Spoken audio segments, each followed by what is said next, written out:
Assalamu alaikum warahmatullahi wabarakatuh. Okay, today we are going to discuss about WH family. देखिएगा, WH family आपको दी गई है याद करने के लिए। यकीनन आप लोगों ने उसको याद कर लिया होगा। उसमें बहुत सारे अल्फाज हैं। What, where, when, who, whom, whose, with whom, how many, how much, ये बहुत सारे अल्फाज उसमें आए हैं। उनमें से यहाँ पर मैं आपके सामने वो अल्फाज जिक्र करने जा रहा हूँ जिनका इस्तेमाल बहुत ज्यादा है। ठीक है। सबसे पहला आप ये चीज समझिएगा कि आपने यू की कंजुगेशन याद की है। यू गो तुम जाते हो। यू डोंट गो तुम नहीं जाते हो। डू यू गो क्या तुम जाते हो। डोंट यू गो क्या तुम नहीं जाते हो। अगला जो सेंटेंस है 5वें नंबर का वहां पर, दैट इज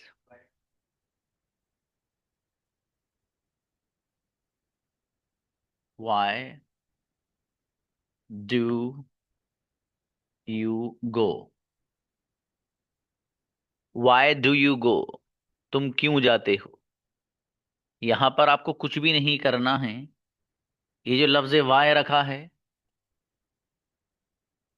इसको हटाते रहिए तो सेंटेंस बनता रहेगा, खुद ब खुद बनता रहेगा। ठीक है। इसी तरीके से जो चेंज करना है आपको, यहाँ पर गो को चेंज करना है, बाकी किसी को नहीं। ये डू यू कयामत तक ऐसा ही रहेगा। या तो ये चेंज होगा या फिर यहाँ पर वर्ब चेंज होगा। इसके अलावा कुछ चेंज नहीं होगा यहाँ पर। अब फिलहाल यहाँ पर वाई रखिए और इस गो को चेंज करिए आप।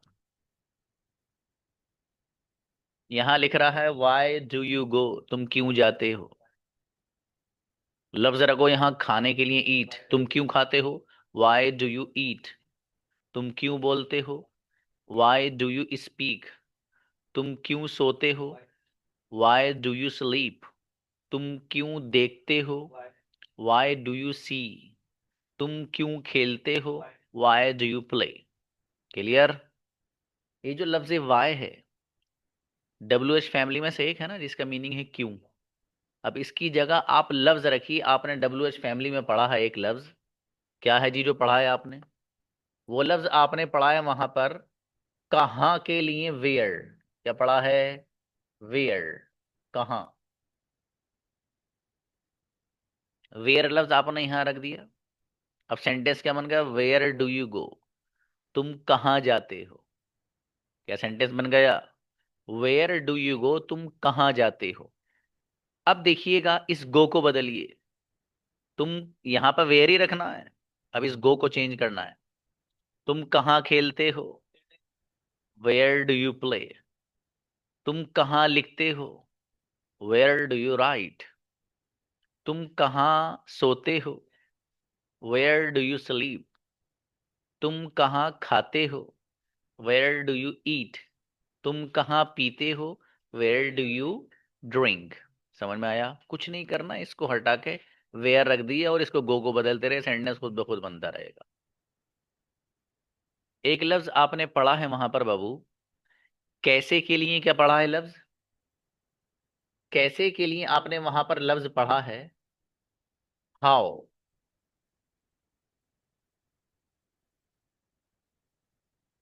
हाउ को यहां रख दीजिए। सेंटेंस क्या बन गया, हाउ डू यू गो, तुम कैसे जाते हो। हाउ को जब आपने यहां रख दिया वाई को हटा के, तो सेंटेंस क्या बन गया, हाउ डू यू गो, तुम कैसे जाते हो। अब इस गो को बदलिए, 5 सेंटेंस बनाइए। तुम कैसे आते हो, हाउ डू यू कम।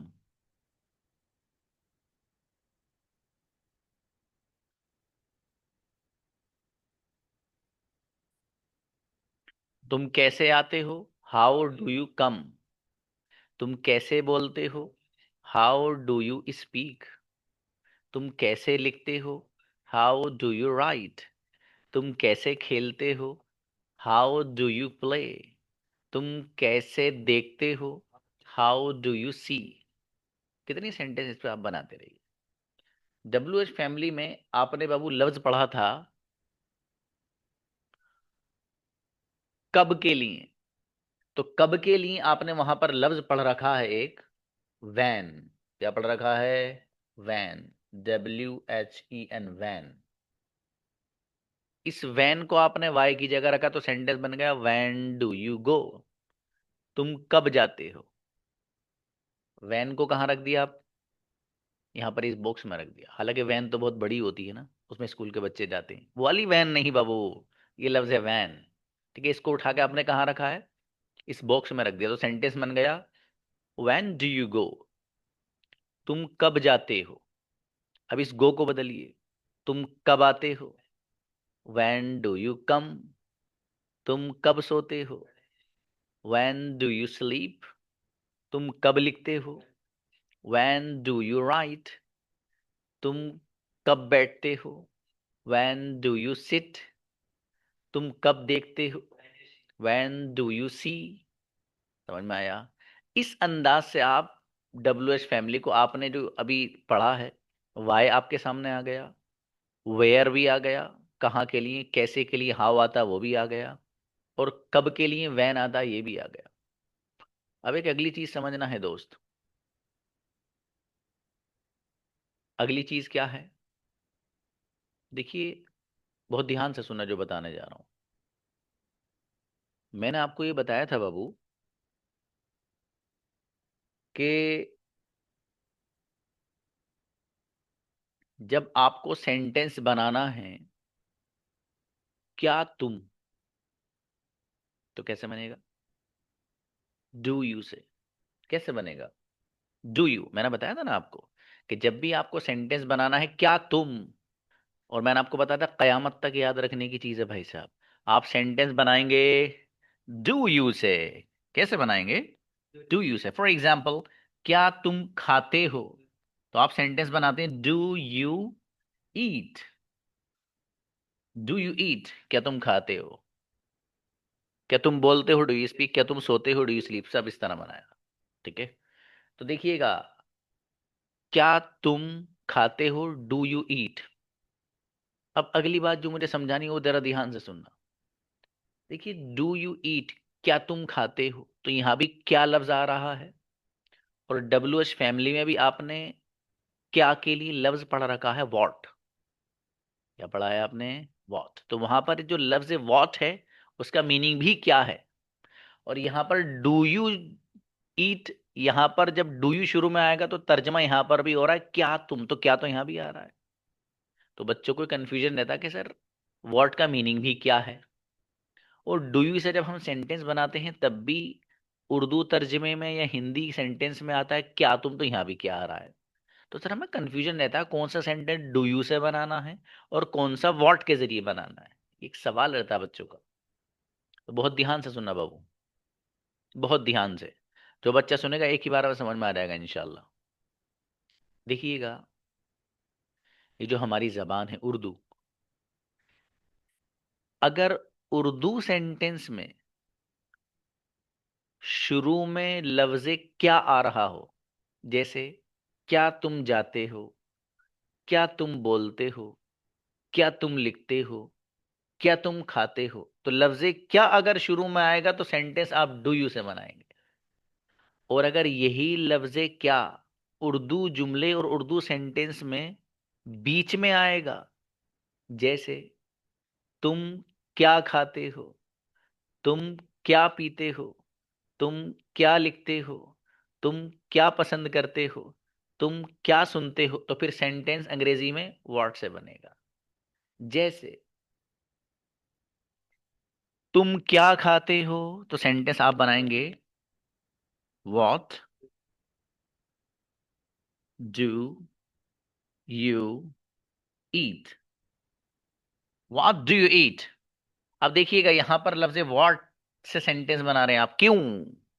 इसलिए कि जो उर्दू वाला सेंटेंस है उसमें लफ्ज क्या बीच में आ रहा है, जैसे तुम क्या खाते हो, तो इसलिए व्हाट से बना है। फिर दोबारा सुनिएगा, अगर उर्दू का जो सेंटेंस है, जो हिंदी सेंटेंस आपके सामने है, उसमें अगर लफ्ज क्या शुरू ही में आ रहा है, सेंटेंस शुरू ही लफ्ज क्या से हो रहा है, जैसे क्या तुम जाते हो, क्या तुम खाते हो, तो सेंटेंस बनेगा डू यू से। ठीक है जी। और अगर यही लफ्ज क्या हिंदी या उर्दू सेंटेंस में बीच में आएगा, तो फिर आप अंग्रेजी सेंटेंस बनाएंगे व्हाट से। जैसे तुम क्या खाते हो, व्हाट डू यू ईट। तुम क्या पीते हो, व्हाट डू यू ड्रिंक। तुम क्या लिखते हो, व्हाट डू यू राइट। तुम क्या पसंद करते हो, व्हाट डू यू लाइक। तुम क्या लिखते हो, व्हाट डू यू राइट। तुम क्या खेलते हो, व्हाट डू यू प्ले। समझ में आया? यकीनन समझ में आया होगा। ये आपने चंद अल्फाज पढ़े हैं बाबू। डब्ल्यू एच फैमिली में से ही दो लफ्ज आपने पढ़े हैं। क्या क्या है? एक पढ़ा है आपने हाउ मैनी। क्या पढ़ा है? How many. और एक पढ़ा है हाउ मच। एक है हाउ मैनी, और एक आपने पढ़ा है हाउ मच। How much. ये दो लफ्ज आपने पढ़े हैं भाई साहब। हाउ मैनी का तर्जुमा और ट्रांसलेशन जो आपको दिया गया है उसमें है कितना। और हाउ मच का जो ट्रांसलेशन आपको दिया गया है उसका जो मीनिंग है वो दिया गया है वहां पर किस कदर। लेकिन दोनों का तर्जुमा कितना कितना आप कर सकते हो। Okay, no problem. बहुत ध्यान से सुनना है, 1 मिनट के अंदर अंदर। दोनों में क्या डिफरेंस है, किसको कहाँ लाना है। ध्यान से सुनोगे तो एक ही बार में समझ में आ जाएगा। कंफ्यूजन नहीं होगा, इंशाल्लाह सच में नहीं होगा। आप सुनिए ध्यान से। बाबू, दुनिया में दो तरह की चीजें हैं। दुनिया में दो ही तरह की चीजें हैं। एक वो है जिनको गिना जा सकता है, और एक वो है जिनको गिना नहीं जा सकता है। जिनको आप गिन सकते हैं उनके साथ हाउ मैनी लाते हैं, और जिनको नहीं गिन सकते हैं उनके साथ हाउ मच लाते हैं। क्लियर?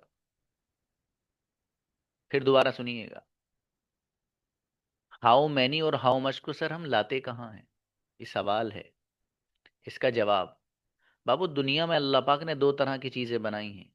एक वो है जिनको गिना जा सकता है, शुमार किया जा सकता है, जो जिनको अंग्रेजी में लफ्ज इस्तेमाल होता है काउंटेबल थिंग्स। काउंटेबल थिंग्स यानी वो चीजें जिनको शुमार किया जा सकता हो, गिना जा सकता हो। तो ऐसी चीजों के लिए लाते हैं आप हाउ मैनी। और दूसरी चीजें वो हैं जिनको गिना नहीं जा सकता, शुमार नहीं किया जा सकता, उनको अंग्रेजी अंग्रेजी इस्तेलाह में कहेंगे अनकाउंटेबल थिंग्स। Uncountable things. अब देखिएगा, अब एक सवाल ये होगा कि सर हमें ये कैसे पता चलेगा कि कौन सी चीज गिनी जा रही कौन सी नहीं गिनी जा रही। एक सवाल हो गया। जवाब, बाबू जहां पर ये गिनती फिट हो रही हो 1 2 3 4 5, वो काउंटेबल है, और जहां गिनती नहीं फिट हो रही हो वो अनकाउंटेबल है। सीधा सीधा सही हिसाब है इसका। ये कलम है, गिन सकती है, काउंटेबल है अनकाउंटेबल। सवाल हुआ, जवाब भाई साहब ये देख लो 1 2 3 4 5 गिनती इसके साथ लग रही है नहीं। लगा के देखो, 1 कलम 2 कलम 3 कलम 4, अरे तो लग रही है, काउंटेबल है। मेरे पास स्पेक्टिकल है। ये जो स्पेक्टिकल है, चश्मा है, ये किन चीजों में से इसको गिना जा सकता है? नहीं। अब देखो 1 2 3 4 5 लगा के देखो। एक चश्मा, दो चश्मे, तीन चश्मे, चार चश्मे, पांच चश्मे, गिना जा रहा है, काउंटेबल है। वो चीज जो गिनी नहीं जा रही, जैसे पानी। गिनी, एक पानी, दो पानी, दो। मैं भाई साहब पागल हो गए क्या? क्यों जी, मैं तो गिन रहा हूँ। अब पानी कहीं गिने जाता है क्या? क्यों नहीं गिना जाता पानी? पानी तो गिना जाता है। देखो वो ½ लीटर की बोतल रखी है, वो 1 लीटर की बोतल है, वो 2 लीटर की वो रखी है। अबे मेरे अजीज, पानी नहीं गिना जा रहा, वो लीटर गिना जा रहा है। तो पानी नहीं गिना जाता। ये तो मैंने वैसे ही बताया आपको। ठीक है, कि कैसे पहचान करें हम कौन सी चीज काउंटेबल है कौन सी नहीं है, गिनी जा रही है। ये अंग्रेजों का जाब्ता है जो मैं बता रहा हूं आपको। उन्होंने यही कहा है कि हमें कैसे पता चले कौन सी चीज काउंटेबल है अनकाउंटेबल है। तो अंग्रेजी ये कहते हैं कि भाई साहब ये काउंटिंग अगर जहां आ जाए तो वो काउंटेबल है, नहीं आ रही तो अनकाउंटेबल है। बहरहाल, अब जरा हाउ मैनी को हम जो लाते हैं वो उन चीजों के लिए लाते हैं जो काउंटेबल हो, जिनको गिना जा सकता हो। अब इसका जरा एक सेंटेंस ले लेते हैं हम। फॉर एग्जाम्पल, मुझे सेंटेंस बनाना है कि भाई साहब आपके पास कितने कलम हैं। तो how many pens do you have. How many pens do you have. यहां पर लफ्ज पेन पे आप जरा गौर करना दोस्त। पहली बात तो यह है कि पेन उन चीजों में से है जिनको गिना जा सकता है, शुमार किया जा सकता है। एक बात। दूसरी बात यह कि हाउ मैनी के साथ जो भी नाउन आप लेकर के आएंगे, हाउ मैनी के साथ जो भी नाउन और इस्म आप लेकर के आएंगे, तो वो प्लूरल और जमा होना चाहिए। क्या होना चाहिए? प्लूरल और जमा होना चाहिए। आप अगर सिंगुलर या वाहिद लाएंगे तो वो एक्सेप्टेबल नहीं है, वो काबिल कबूल नहीं। अंग्रेजियों के यहाँ उसको रद्द कर दिया जाता है। ग्रामर ये कहती है कि हाउ मैनी के साथ जो भी आप लफ्ज लाते हैं, जो भी लफ्ज छोड़ दीजिए, जो भी नाउन लाते हैं, नाउन ही आता है इसके बाद हमेशा, जो भी आप नाउन लाते हैं, जो भी इस्म लाते हैं आप, तो उसके अंदर दो शर्तें पाई जाना जरूरी हैं। पहली बात तो ये कि वो लफ्ज जो यहाँ इस्तेमाल हो रहा है हाउ मैनी के बाद, वो उन चीजों में से हो जिसको गिना जा सकता हो, यानी काबिल शुमार चीजों में से। सॉरी। दूसरी बात, दूसरी शर्त ये है कि वो प्लूरल होना चाहिए, जमा होना चाहिए, सिंगुलर ना हो, वाहिद ना हो। अगर आप यहां पर कहें how many pen do you have, S हटा दें, ग्रामेटिकली सेंटेंस रोंग हो जाएगा। ठीक है, इसलिए यहां पर आपको प्लूरल ही लेकर के आना है। How many pens do you have, आपके पास कितने कलम हैं। इस पे जरा सेंटेंस बनाइए 5-7। आपके पास कितनी कारें हैं? How many cars do you have. आपके पास कितने कंप्यूटर हैं? How many computers do you have. अंग्रेजों के यहाँ प्लूरल बनाने के लिए और जमा बनाने के लिए बड़ा आसान सा एक कायदा है उनका। वो कहते हैं कि जो लफ्ज नाउन सिंगुलर हो उसके आखिर में एस लगा दो तो जमा बन जाता है, प्लूरल बन जाता है। सिंगुलर से अगर प्लूरल बनाना हो, वाहिद से अगर जमा बनाना हो, तो उनके यहाँ ये करते हैं कि सिंगुलर के आखिर में एस लगा देते तो प्लूरल बन जाता है, जमा बन जाता है। बड़ा आसान सा कायदा उनके यहाँ। बहुत सारे कायदे हैं इसके, प्लूरल कैसे कैसे बनाते हैं। मेरी जो किताब है ग्रामर फॉर द स्टूडेंट्स, उसमें अल्हम्दुलिल्लाह मैंने सारे रूल्स दे रखे हैं। 1-2 दिन में आ जाएगी किताब, आप अनाउंस कर दिया जाएगा क्लास में। ठीक है, जिस बच्चे को ज़रूरत होगी उसके घर पे पहुंचाई जाएगी, होम डिलीवरी जिसे कहिए। ठीक है, ओके। तो देखिएगा, how many cars do you have, आपके पास कितनी कारें हैं। आपके पास कितनी किताबें हैं? How many books do you have. आपके पास कितनी टोपियां हैं?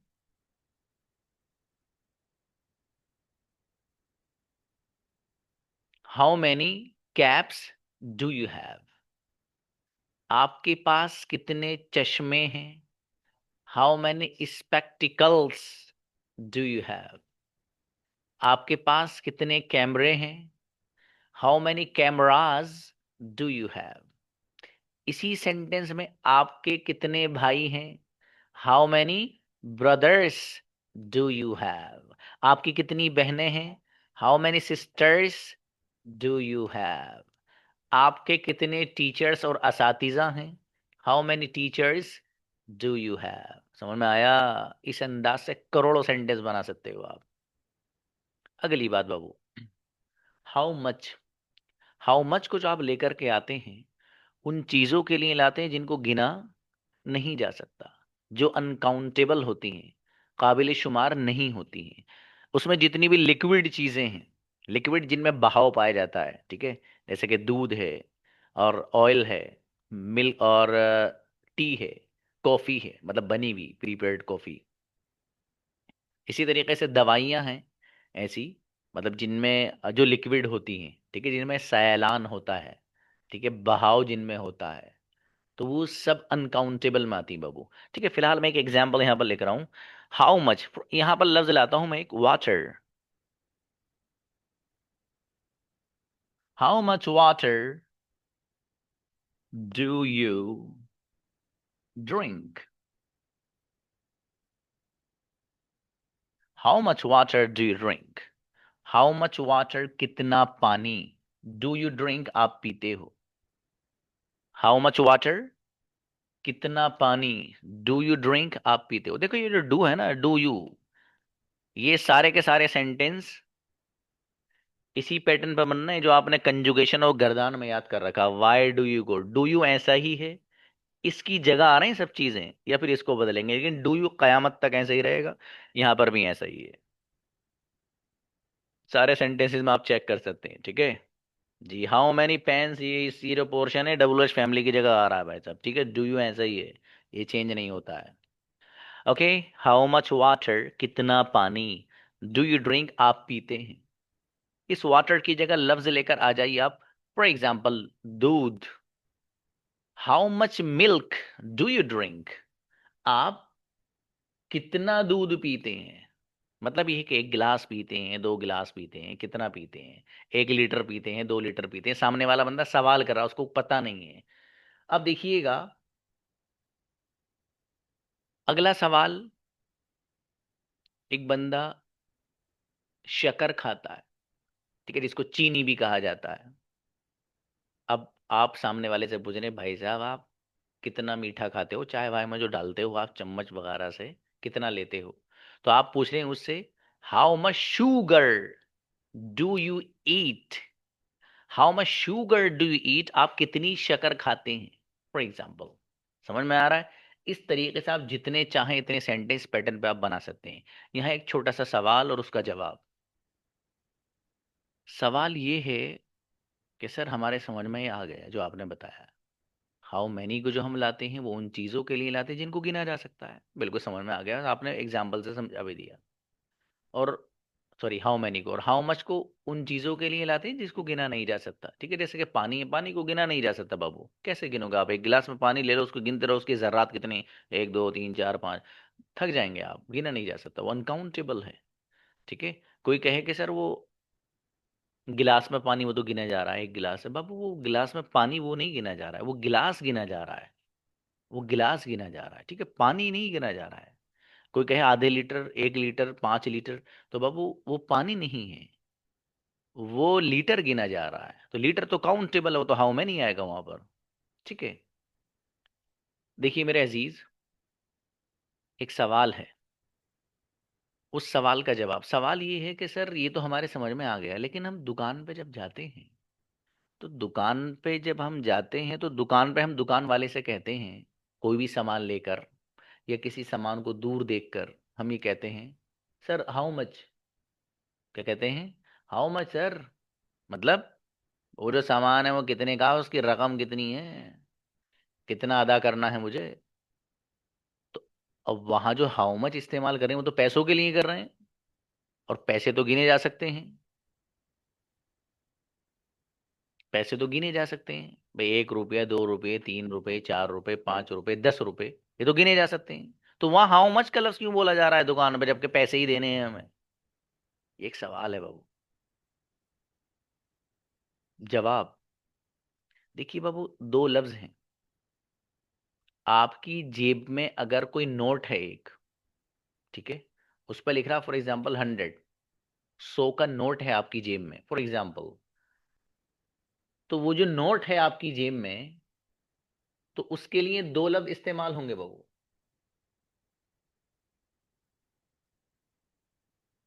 उसके लिए दो लफ्ज इस्तेमाल होंगे। एक लफ्ज इस्तेमाल हो रहा है उसी के लिए जो आपकी जेब में नोट है।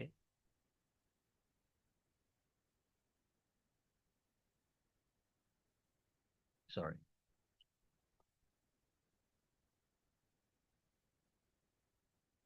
मनी। एक लफ्ज इस्तेमाल हो रहा है फॉर एग्जाम्पल रुपीज। एक है मनी, एक है रुपीज। ये जो मनी लफ्ज है, ये एक ऐसा लफ्ज है कि जो दुनिया की जितनी भी करेंसियां हैं सब मनी है। सऊदी अरब में चलने वाला डॉलर हो, ओ सॉरी, रियाल हो, वो भी मनी है। अमेरिका में चलने वाला जो सिक्का है, जो डॉलर है, वो भी मनी है। हिंदुस्तान में चलने वाला जो सिक्का है वो भी मनी है। लेकिन ये जो रुपीज लफ्ज है, रुपी, ये एक ऐसा लफ्ज है जो हिंदुस्तान की करेंसी को तो बोला जाएगा, सऊदी अरबिया के से ताल्लुक रखने वाला कोई बंदा, उसके पास अगर पैसे हों तो आप उसको रुपीज नहीं कह सकते। क्यों? इसलिए कि भाई वो रुपी नहीं है, बल्कि वो तो सऊदी अरब की करेंसी है जिसका नाम है रियाल। वो रियाल है। उसी के बराबर में कोई बंदा अगर खड़ा है जिसके जो अमेरिका से ताल्लुक रखता है, उसकी जेब में अगर कुछ रकम है, तो उसकी जेब में रखी हुई रकम जो वहां चलती है, उसको आप रुपीज नहीं बोलेंगे, बल्कि डॉलर्स बोलेंगे आप। अब बताने का मकसद मेरा ये है कि अलग अलग जितनी भी कंट्रीज हैं, अलग अलग जितने भी ममालिक हैं, उन सब में अलग अलग उनके यहाँ का जो सिक्का चलता है, उसका जो नाम है, वो नाम अंग्रेजों की निगाह में काउंटेबल है, उसको काबिल शुमार माना है। और जो लफ्ज मनी है, इस लफ्ज मनी को अंग्रेजों ने अनकाउंटेबल माना है।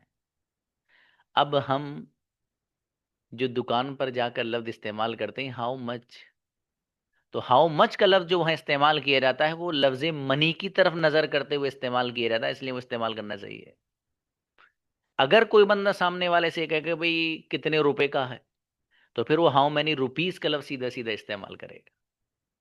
ठीक है, तो लफ्ज मनी को अंग्रेजों ने अनकाउंटेबल माना है, इसलिए इसके साथ हाउ मच का लफ्ज लाना बिल्कुल सही है। दुनिया की जितनी भी करेंसियां हैं, जितने भी सिक्के हैं हर जगह के, वो सब लफ्ज मनी में दाखिल हैं।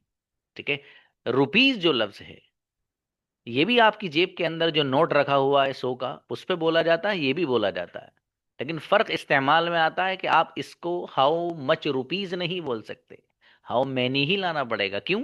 इसलिए कि अंग्रेजों ने इसको काउंटेबल थिंग्स में शुमार किया है, उन चीजों में जिसको गिना जा सकता है और गिना भी जा सकता है। अब सवाल यहां हो सकता है कि सर मनी को क्यों माना है उन्होंने अनकाउंटेबल? जवाब, मैं और आप चल रहे अंग्रेज से लड़के आते हैं, अब उल्लू क्यों माना है इसको, भी आप यही कह देते ना कि काउंटेबल अनकाउंटेबल क्यों माना है। तो अंग्रेज पता क्या कहते हैं, भाई साहब ऐसा है, कभी कभी हमारा दिमाग खराब होता है, तो जब हमारा दिमाग खराब होता है तो हम किसी इंडियन से बात नहीं करते, पढ़नी तो पढ़ लो अंग्रेजी हमारी, ये मनी को हम तो अनकाउंटेबल ही कहेंगे। हम कहते हैं कि भाई साहब ठीक है, मैं तो सीख रही हूँ अंग्रेजी। ठीक है, तो इसको भी हम भी क्या मान लेते हैं बाबू, अनकाउंटेबल। बहरहाल ये तो एक मिजाहिया जुमला था। मनी को अंग्रेजों ने अनकाउंटेबल माना है, ठीक है, लफ्ज मनी को। ठीक है। और रुपीज जो है, ये जितनी भी करेंसियां हैं अलग अलग ममालिक की, सबको काउंटेबल माना है। अब जाहिर है जब ये तय हो गया कि मनी अनकाउंटेबल है, तो उसके साथ हाउ मच का लफ्ज लाना सही है। और रुपीज चूंकि काउंटेबल है, तो उसके साथ हाउ मच का लफ्ज हम नहीं ला सकते, बल्कि हाउ मेनी रुपीज ही लाएंगे। अब जरा एक चीज जहन में रखना जो बताने जा रहा हूं, बहुत ध्यान से। अगर आपको किसी से सवाल करना है, आपके पास कितने पैसे हैं फॉर एग्जाम्पल, ठीक है, कितने पैसे हैं आपको ये सवाल करना है फॉर एग्जाम्पल, तो आप दो तरह से सेंटेंस बना सकते हैं। पहला, हाउ मैनी रुपीज का लफ्ज इस्तेमाल करें आप, how many rupees do you have, how many rupees do you have, एक। दूसरा, how much money do you have, how much money do you have. तो लफ्ज मनी को इस्तेमाल भी कर सकते हैं, लेकिन हाउ मच के साथ। रुपीज को इस्तेमाल करेंगे हाउ मनी के साथ। क्लियर है? Let's move for the next. आगे उन्हीं अल्फाज में से जो आपको दिए गए हैं बाबू, उनमें से एक लफ्ज है विच। क्या लफ्ज है? विच।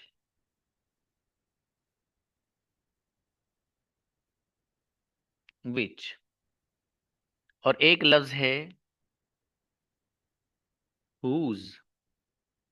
विच माने कौन सा, हुज माने किसका। हुज माने क्या है? किसका।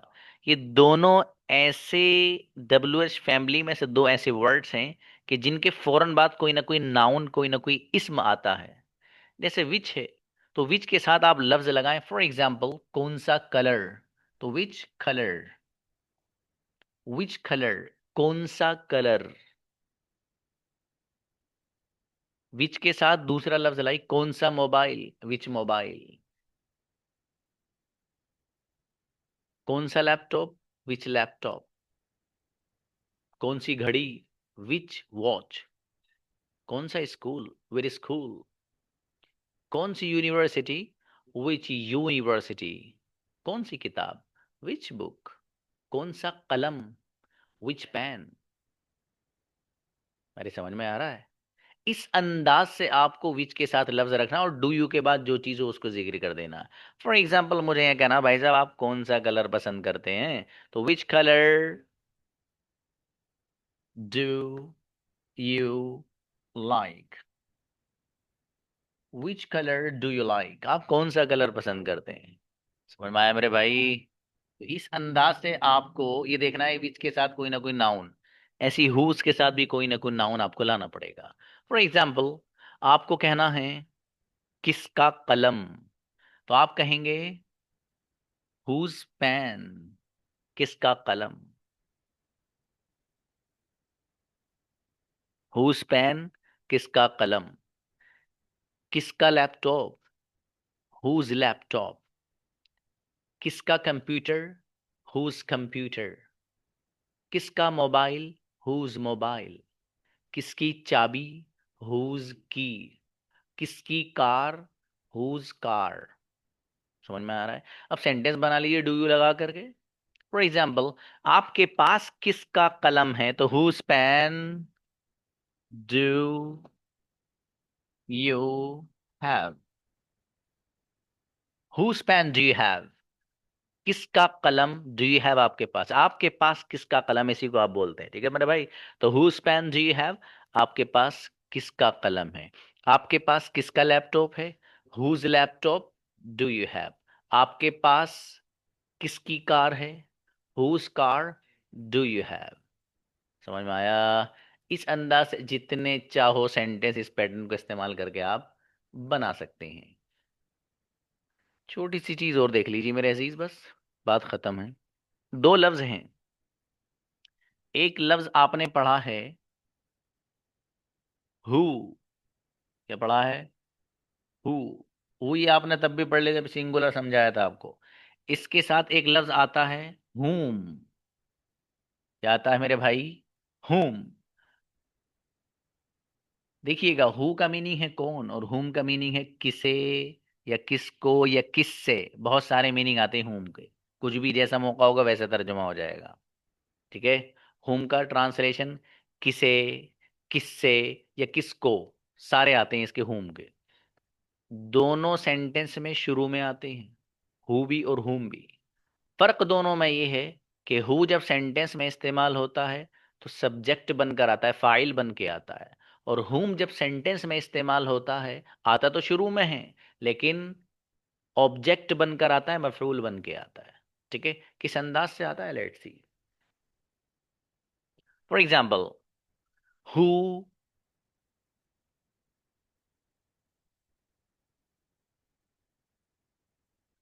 लाइक्स यू, कौन पसंद करता है यू आपको। कौन पसंद करता है आपको, तो पसंद करने वाला कौन है, ये भाई साहब, यानी हु सब्जेक्ट है। सब्जेक्ट वही तो होता है जो काम को करता है। तो यहाँ पर पसंद करने वाला कौन है, हु सब्जेक्ट हुआ। हु लाइक्स यू, कौन पसंद करता है यू आपको। इसी को आप अपनी जबान में बोलते हो, आपको कौन पसंद करता है, क्या बोलते हैं आप, आपको कौन पसंद करता है ये कहिए, या कौन पसंद करता है आपको ये कहिए, बात एक ही है। तो यहाँ पर हु सब्जेक्ट बन रहा है, क्यों बन रहा है, इसलिए कि पसंद करने वाला ये है, किसको, आपको। ये यू यहाँ पर ऑब्जेक्ट बन रहा है, यू क्या बन रहा है यहाँ पर, ऑब्जेक्ट। अगला सेंटेंस, आप किसे पसंद करते हो, whom do you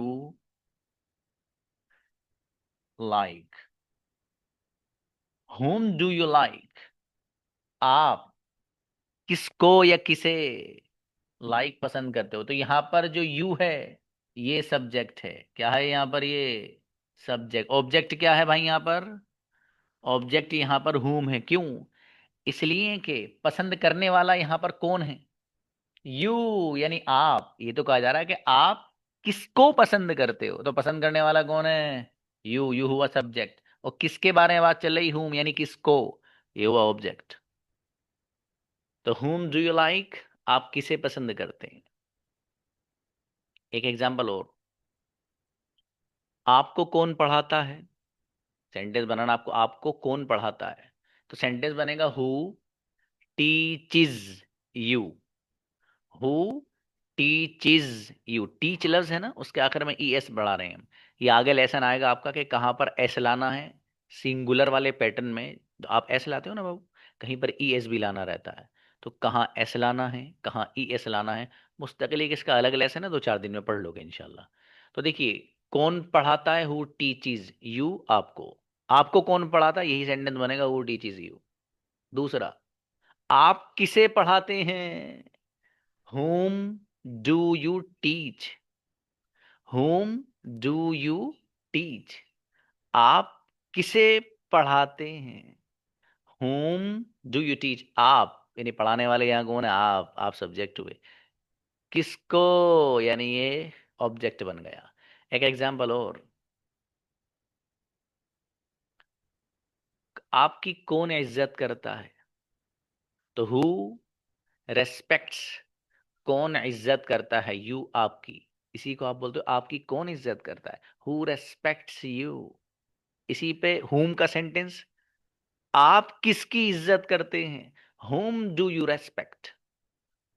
whom do you respect? आप किसकी इज्जत करते हैं? अरे समझ में आया? हम मेरे भाई, ये डब्ल्यू एच फैमिली वाले वर्ड्स वो थे जो बहुत ज्यादा इस्तेमाल होते हैं। ठीक है, एक छोटा सा लफ्ज और रह गया, उसको हाथों हाथ लगे हाथ आप समझते चलिए। ठीक है, वो लफ्ज क्या है? वो लफ्ज है किसके साथ। देखिए, किसके साथ के लिए लफ्ज आता है बाबू, बहुत बढ़िया सा, बड़ा खूबसूरत सा। With whom। क्या आता है? With whom। With whom। With whom, किसके साथ। मसलन तुम किसके साथ जाते हो, तो विद whom डू यू तो आना है ना कयामत तक, ये तो कहीं जाने का ही नहीं। With whom do you go. तुम किसके साथ जाते हो, तुम किसके साथ आते हो। कुछ भी नहीं करना है, इस गो को हटा दे रही है, बन जाएगा। तुम किसके साथ आते हो? With whom do you come. तुम किसके साथ खेलते हो? With whom do you play. तुम किसके साथ लिखते हो? With whom do you right. तुम किसके साथ बैठते हो? With whom do you sit. अब इसका जवाब देना है। सवाल है with whom do you go, तुम किसके साथ जाते हो। अगर आप किसी के साथ जाते हैं, तो सबसे पहला आप अंग्रेजी बनाएं कि मैं जाता हूं। तो मैं जाता हूं की अंग्रेजी बनाएंगे बाबू आप, आई गो। ठीक है। अब जिसके साथ आप जाएंगे, तो साथ के लिए अंग्रेजी में लफ्ज आता है विद। क्या आता है? विद। अब फॉर एग्जाम्पल मैं अनस के साथ जाता हूं, तो I go with us. I go with us. जिसके साथ आप जाएंगे, तो विद के बाद उसको रख दीजिए, बस उसी के साथ चले जाएंगे। मैं अपने फादर के साथ जाता हूँ, आई गो विद माई फादर। मैं अपने भाई के साथ जाता हूँ, आई गो विद माई ब्रदर। मैं अपने दोस्तों के साथ जाता हूँ, आई गो विद माई फ्रेंड्स। और अगर आपको ये कहना है कि जी मैं अकेला जाता हूँ, तो फिर आप सेंटेंस बनाएंगे, आई गो, मैं जाता हूँ। ठीक है। चूंकि अकेले जाते हैं, तो अकेले के लिए आता है बाबू अलोन, ALONE, अलोन। ठीक है, अकेले की अंग्रेजी क्या है? अलोन। मैं अकेला जाता हूँ, आई गो अलोन। अलोन पे 2-3 सेंटेंस। मैं अकेला पढ़ता हूँ, आई स्टडी अलोन। मैं अकेला बोलता हूँ, आई स्पीक अलोन। मैं अकेला सोता हूँ, आई स्लीप अलोन। मैं अकेला पीता हूँ, आई ड्रिंक अलोन। मैं अकेला देखता हूँ, आई सी अलोन। मैं अकेला सोचता हूँ, आई थिंक अलोन। समझ में आया? इस अंदाज से आपको बहुत अच्छे से नोट्स बना लीजिएगा अपने। ठीक है। अब आगे जो डे आएगा, उसमें इंशाल्लाह आपको इसकी प्रैक्टिस कराई जाएगी। हर बच्चे को मौका मिलेगा। किसी का कोई सवाल होगा, तो आप मुझे व्हाट्सएप पे भी मालूम कर सकते हैं, वरना कल इंशाल्लाह आपको मौका दिया जाएगा। मिलते हैं। अस्सलाम वालेकुम।